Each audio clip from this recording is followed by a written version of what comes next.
Now gives me great pleasure to introduce Stathis Gould, who is no stranger to the ICAC, certainly in the last few months. He heads one of the areas of accountancy that is most important at IFAC, and that relates to professional accountants in business and industry. And I think from that perspective, we know that there's certainly more of us, me who's transitioned from public accounting into being a PAIB, than there are in those in in public accounting. His work is really to develop thought leadership and guidance. And so as we look to becoming future ready, I think it was in the Guyana conference when one of the speakers referred to us being the oldest profession, or one of the oldest professions, maybe not the most glamorous when we talk about oldest professions, but certainly one that has stood the test of time. And we are there with trust, we are there with reliability and relevance. And so now it gives me great pleasure to introduce Stathis, who's going to help us understand becoming future ready. Stathis. Thank you, Gowan. Hopefully I can introduce some glamour to the profession and to this conference. I'm not so sure about that, but thank you very much for the opportunity to talk about becoming future ready. I'm really pleased to be able to spend time and support of ICAC and the members of the Caribbean. Any excuse to work with you, Gowan, and Khalil and the good people of the Caribbean is a good one for me. So as you said, Gowan, my main focus is on professional accountants in business and the public sector, so the corporate accounting community, but I will today speak about becoming future ready for all accountants, because a future ready profession is really a key focus of IFAC. It's one of our main objectives, helping and working with the accountancy profession and our 180 or so institute members to ensure we continue the relevance of the profession going into the future, and a future which is going to be very different than the past, of course. And just in terms of a starting point, I think it's really interesting and insightful to look at the future through the lens of youth and younger people coming into the profession. And one of the things that we've recently done, in fact, with the ACCA, and we released the report last year, was a wide-scale Gen Z research study, which involved over 9,000 Gen Zers. And the research study shows how this youthful generation of 18 to 25-year-olds will be a catalyst of change in the workplace going forward. This is the first digital native generation entering the workforce with very different perspectives and expectations. And they're coming into the workforce in what is a challenging period of global history. So I would encourage you to look at the results of this survey. They give good advice, not only to the accountancy profession, but to employers thinking about how to meet the needs and expectations and attract young Gen Z talent. Thinking about the future, I think the best starting point when I think about it is what are the significant global and local trends that are impacting economies, business, and accountants. And these trends, of course, are creating significant uncertainty that as accountants, we have to help navigate as strategic advisors and business partners. So, of course, the only place to start is with the prolonged and extreme uncertainty that we are all facing. And this, of course, is caused in large part by the significant economic challenges in many countries, where the pandemic and restrictions have led to a worsening economic environment and fragile confidence, as Perry Christie. Oh, sorry, my slides are not advancing. Let me just make sure that I'm doing the correct thing. Can you see them now? Thank you, my apologies. That was the Gen Z study, which is available on the IFAC and ACCA websites.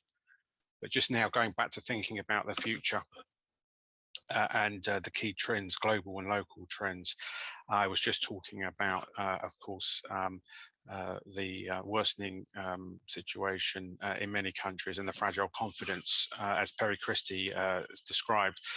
and there's some really critical questions around how quickly will we bounce back? What are the financial consequences for tomorrow in terms of public finances, inflation, people's well-being, and other effects. So as finance professionals and business leaders, we must help influence the economic and sustainable recovery needed to emerge stronger from this crisis.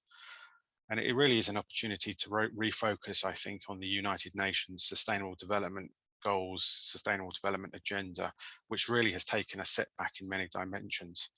So for us as accountants, this really involves, I think, enabling large and small organizations to continue to support employment and job creation, but also steering business to ensure the organizations that we work within and we advise have a positive impact on the world around them in terms of people and planet, as well as profitability. And really, what our job is being responsive and making sure that business is responsive to new and emerging risks. And we are facing numerous new threats. Climate change, of course, is a significant systemic risk to financial stability, which I will talk a bit more about today in my presentation.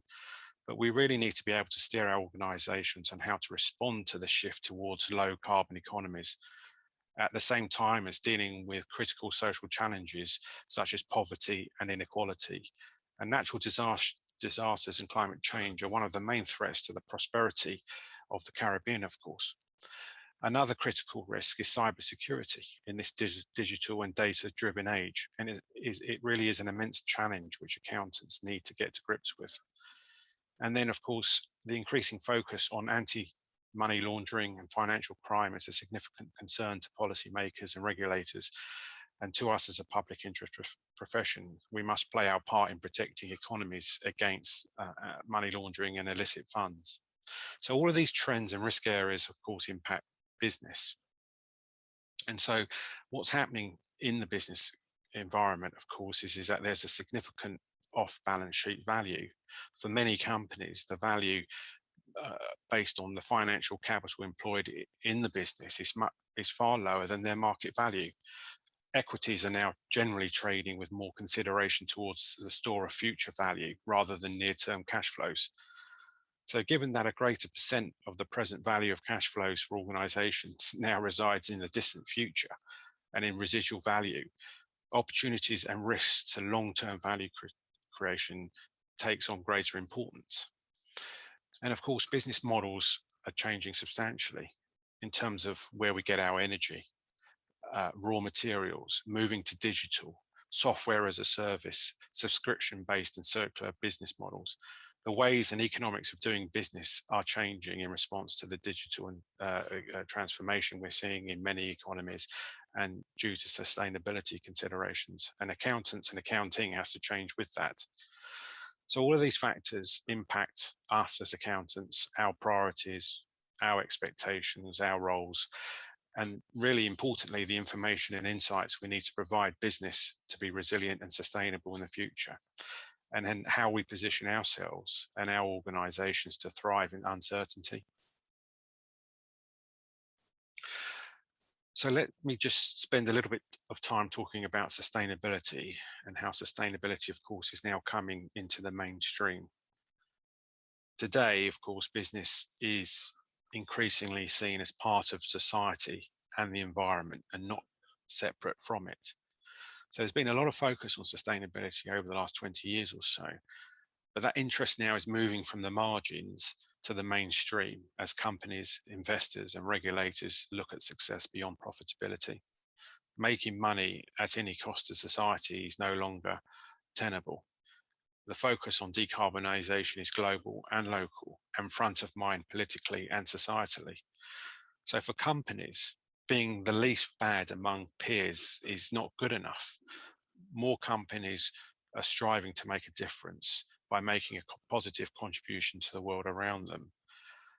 And others who are perceived as laggards, of course, are facing intense scrutiny and pressure. And you can look only at Exxon, for example, at the kind of investor pressure that is forcing changes among companies.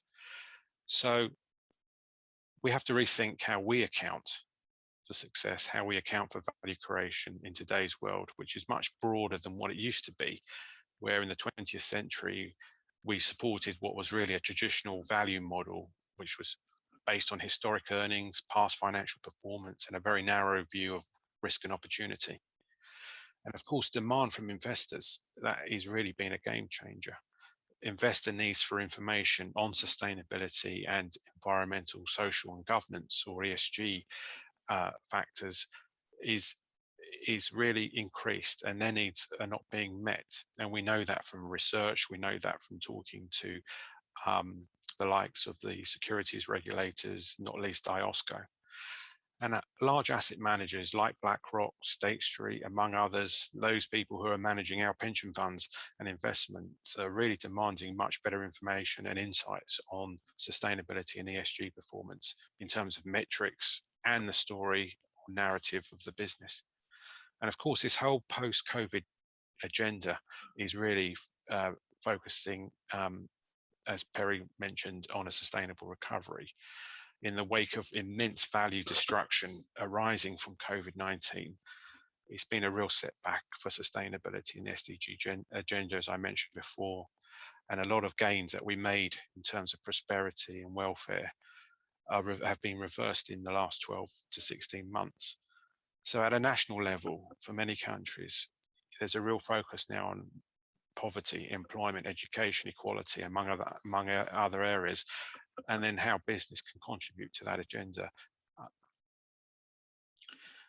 So a key challenge for capital markets and accountants is that there isn't a common way to measure performance and progress. We're all dealing with an alphabet soup of voluntary standards, frameworks, and initiatives in that non-financial reporting space. And this is one of the reasons why at IFAC, one of our main priorities is to bring about global standards for sustainability in that non-financial information space.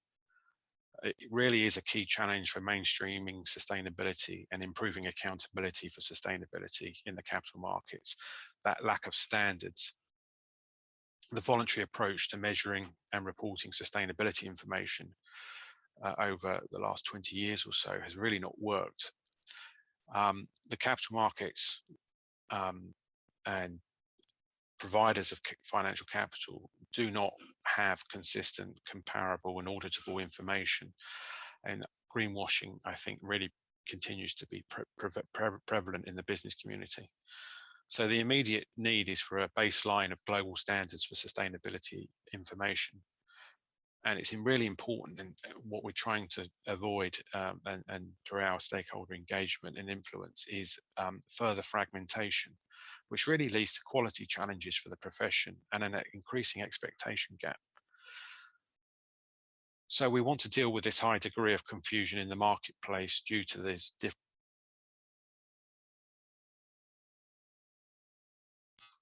integrated reporting. Which has really led to companies using a mixture of reporting standards and frameworks. But I think companies find it difficult to keep up with what they need to do to be in compliance. And they want to avoid disclosure for disclosure's sake. So we're working to bring a solution under the IFRS Foundation, which we think will be the best solution for capital markets and investor protection and for the business community. So we really want to see a new international sustainability standards board developed and set up under the IFRS Foundation as a sister board to the IASB, which will really help deliver relevant, reliable, and comparable information. And hopefully this global approach will reduce the regulatory fragmentation that's been going on for 10 to 15 years. So this is such an important and quite complex discussion because of the number of different players in this space. And so to help really think about how to solve this problem and have clarity about what we can achieve at the global level, we really are focusing on this building block one approach for ensuring that there are global standards for sustainability information that's material to investors and to enterprise value creation or financially material information.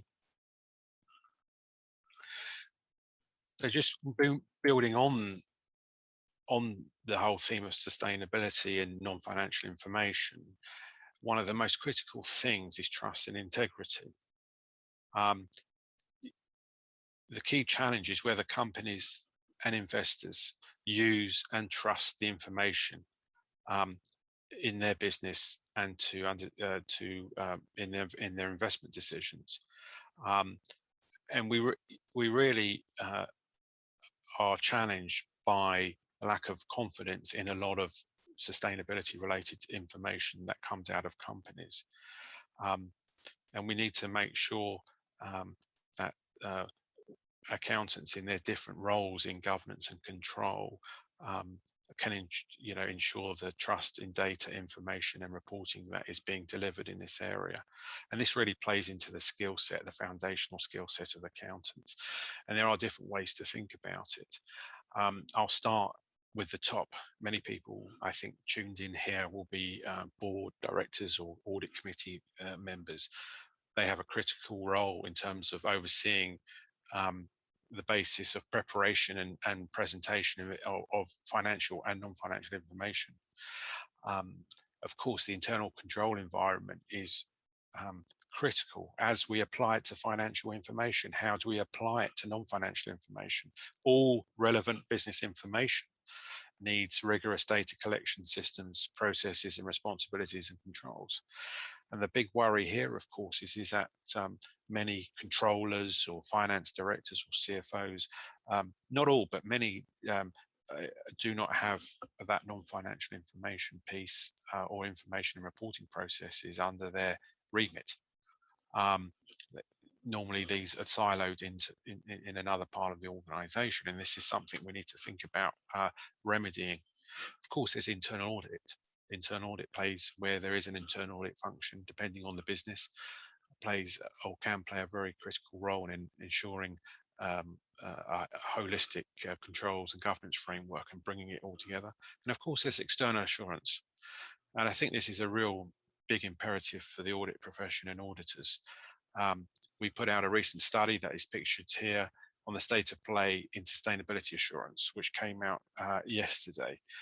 And we know from this global benchmarking research study that there is a real lack of standardization in sustainability assurance practices in terms of who is delivering it and what standards are being used. And accountants in many countries in the firms are not necessarily providing assurance on sustainability or NFI information. So we really need to think about how we grasp this opportunity. Assurance is in the core skill set of accountants and auditors. And again, we feel this is a lost opportunity and about a bad outcome for trust in business more generally. And also, I think just to complete the picture on assurance, the IAASB did release its new guidance recently on applying the global standard that we use for assurance, which is ISAE 3000. They've released that additional guidance, the extended external reporting guidance, which hopefully will help auditors and accountants think about how they apply their skills and methodologies to sustainability and non-financial information. This is such a critical area. Just moving on to climate action. Climate action is another imperative for the profession, for IFAC and for many, if not all of our members. So obviously climate change is a challenge that affects the future development and prosperity and citizens of the Caribbean. That is well known. And so the accountancy profession really has to have a key role in enabling the transition to low carbon economies or to decarbonisation. But I think for accountants to do that, we really need to become more climate aware and climate literate. Once you get into the whole area of climate, there's a whole new language and lexicon that needs to be mastered.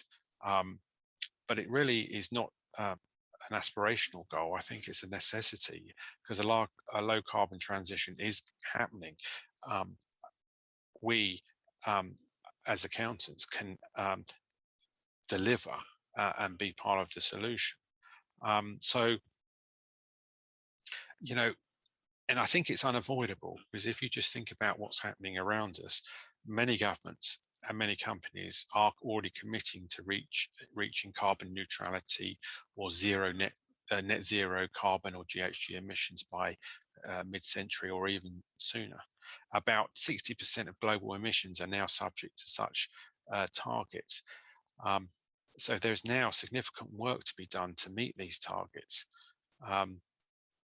And as Gowan said, you know, what is a goal without a plan? And you know, a lot of these very ambitious targets are still without plans, and I don't think these plans can come to fruition until accountants are involved. And of course, you know, not only investors but banks are increasingly integrating the analysis of climate impact in terms of their lending and credit appraisal process. So in terms of what we can do as accountants and auditors in relation to climate action is advise our clients and employers on the risks, potential liability and reputational damage that may arise from corporate business activity that negatively contributes to climate change. We can support the strategic, operational and financial assessment of climate change and help steer organisations towards the opportunities that decarbonisation brings, whether that's investments in new forms of energy, changes to the raw materials or the inputs that we use into our business processes and production, etc. We provide management and capital providers the information they need to understand the current and prospective impact of climate matters on an organisation and its financial position and prospects. And that's a really critical aspect of this that I will talk about a little bit more, is a lot of risk around sustainability and climate in particular is not considered or connected to financial information or quantified. So it's difficult to understand the potential financial impact.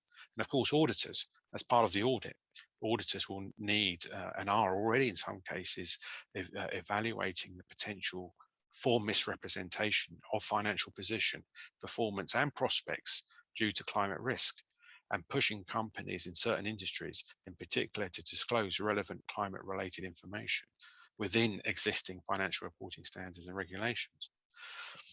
So there is a lot going on in the climate area. And like I said before, I think it really a nice way of thinking about this, or I find it quite useful, is, well, what do we need to know in order to be climate aware and literate? And I think there's 4 key areas that I can quickly cover now. And these have been subject to some recent articles on our website, so you can get more information. But I think number 1, we have to understand emissions. Without understanding emissions, it's very difficult to understand what our risks are in relation to climate change. So we do need to understand the difference between things like scope 1, scope 2 and scope 3 emissions. And we need to work with our partners within organizations to really understand the scope of our emissions measurements, how robust that data is, what are the limitations, and how we set targets, so we can ensure that any plans are well made, and we can then start as accountants to prioritize the best or most optimal carbon or emissions reduction projects, help quantify them and place numbers on things like cost savings and implementation costs, and helping to set the right KPIs for businesses so they get the right insights and focus on the right areas to improve performance. So the second area, of course, is really integrating climate information and climate priorities into how we think about what our strategy or risk management is. So incorporating these risks and opportunities into strategy and risk analysis is really the foundation for investing and spending on actions or projects that are going to help reduce our emissions. So we really need to bring that climate risk information into our strategic decision making, our planning, our budgeting, our capital investment. We've got to remember that existing physical assets such as buildings, machinery and equipment and vehicles are all stores of future emissions, which will continue over their remaining lives. So asset impairment and replacement costs of various existing assets and the appraisal of new assets will be a fundamental part of achieving a reduction in emissions and targets around carbon neutrality. And I think the third area is understanding decarbonisation and climate finance. I think it actually is helpful to know or have some awareness of what are low carbon solutions. Where do we invest? In terms of low carbon energy supply, or making our operations more energy efficient, replacing the use of virgin materials in our production processes. I think we have to be aware of what are the options, what is economically viable. So I think that whole area of decarbonisation and climate finance is critical. And then finally, we need to be able to communicate our story around how we're managing climate risk from a financial reporting and business reporting perspective. So just moving on, I'm going to cover small and medium practices very quickly. Of course, as I said before, at IFAC, we're really thinking about what does all of this mean in terms of being future ready, if you're an SMP or a PIB. And that it really has led us to produce various resources that I'll quickly cover for you now. So first of all, in terms of SMPs, there's the Practice Transformation Action Plan, which is a roadmap to the future. That considers how firms need to embrace change, leverage technology, focus on talent management, and evolve firm operating models. So I'm not going to cover all of those areas today, but of course, one of the most important things is building and expanding advisory services.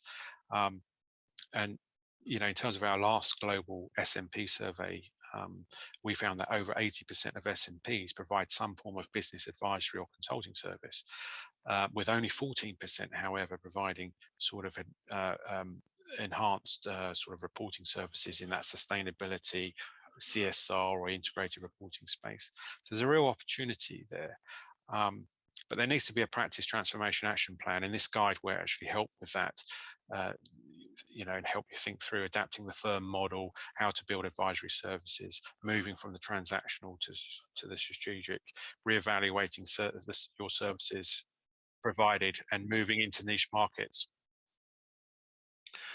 And then in terms of preparing future-ready PIBs, I think the main theme here is thinking about one's mindset. We talk now about thinking like a chief value officer rather than just like a finance person or a chief financial officer. This is really, I think, the mindset that's needed to grasp that broader role in value creation and sustainability. And I think with a CFO mindset, we can start to think about, are we providing value for other stakeholders as well as investors and financial lenders? Are we managing trade-offs? How do we think about success in these other dimensions, not just in terms of our financial performance and returns? And particularly thinking about, what are the impacts of the company on society and SDGs? And that requires becoming much more stakeholder focused, not just investor focused. And that sweet spot for the chief value officer is really enabling that integrated thinking, connecting the financial and sustainability information processes and systems together in a way that in many companies they're not connected. They remain siloed, which is a real challenge, I think, for the whole sustainability agenda. So I think for us as PIBs, it's really thinking about, well, as a company, how do we ensure we're purpose-led and performance-driven? What value are we delivering for stakeholders in terms of people, planet, and profit? And then how do we move our measurement and accounting not just about the balance sheet, but how do we comprehensively measure and select those KPIs to improve the understanding and communication of our sustainability performance and our value creation? And how do we quantify and monetize risk?